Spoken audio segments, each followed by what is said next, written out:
Hello বন্ধুরা, আজকে নিয়ে এসেছি একটা ছোট্ট ভিডিও।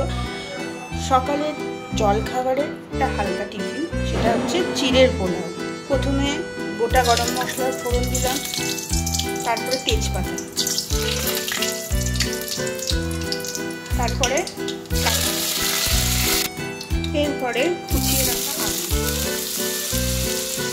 এরপরে এর মধ্যে একটুখানি হলুদ আর দিয়ে দেবো একটু নুন, এরপরে দিয়ে দেবো বাদাম। এখানে চিড়েটা ধুয়ে জল ছিটিয়ে রেখেছি, এবার চিড়েটা দিয়ে দেবো।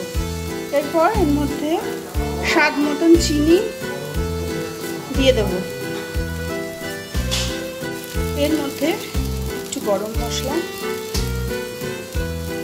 একটু ঘি, এরপর রেডি। টাটা। ভিডিওটা ভালো লাগলে লাইক, কমেন্ট এবং শেয়ার করো। টাটা। তার সঙ্গে সাবস্ক্রাইব করতে কিন্তু ভুলো না।